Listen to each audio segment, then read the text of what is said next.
Hello, beautiful community. Just a short comment on Biden allowing Ukraine to use ATACMS into the Kursk territory at the Russian and North Korean troops there. Let's briefly read from the New York Times. President Biden has authorized the first use of US supplied long range missiles by Ukraine for strikes inside Russia. US officials said the weapons are likely to be initially deployed against Russian and North Korean troops in defense of Ukrainian forces in the Kursk region. Biden's decision is a major change in US policy. The choice has divided his advisors, and this shift comes 2 months before President-elect Donald J. Trump takes office, having vowed to limit further support for Ukraine. This has come in response to Russia's surprise decision to bring North Korean troops into the fight, officials said. So let's make a couple of remarks. Critics of US support for Ukraine will immediately say that this is insane and is provocative of World War III. Now, I think that analysis is mistaken. I think that one of the remarkable features of Biden has been that he has put nuclear escalation management first, second, and third in his policy towards Russia's invasion of Ukraine. Now, there is a case that a lot of people have made, and I'm to an extent one of them, about a combination of excessive caution and a lack of strategy by the West.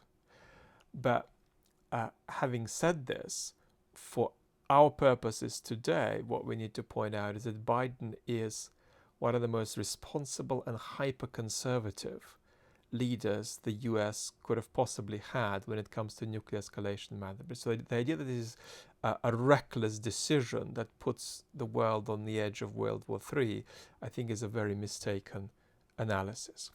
It's also a mistaken analysis that this is a gambit done to scupper a Trump deal.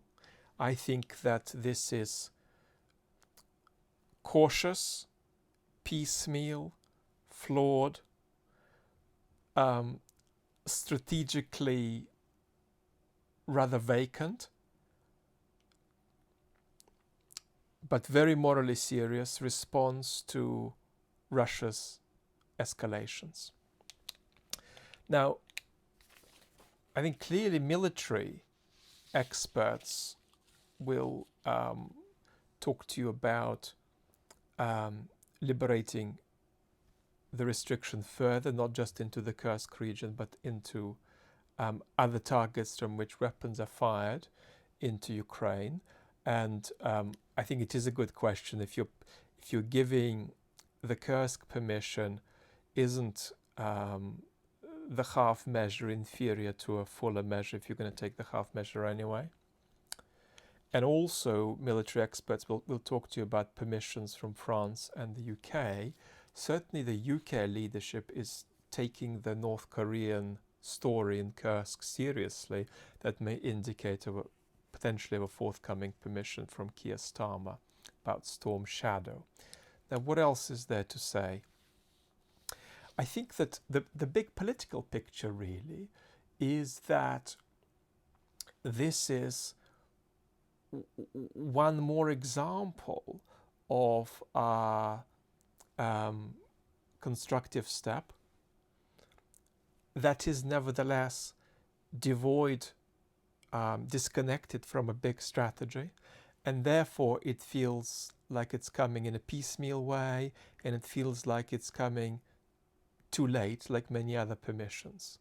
And again, military experts will talk to you about whether this could make a significant difference on the battlefield. Don't overestimate that. Don't jump up and down about this. So this is a step against the canvas of Western support for Ukraine that is, on the one hand, devoid of a proper endgame strategy, and on the other hand is conditioned by commitment to Ukraine's survival, but not to Ukraine's victory, which is why you're seeing such piecemeal and often sort of delayed Kali celebration.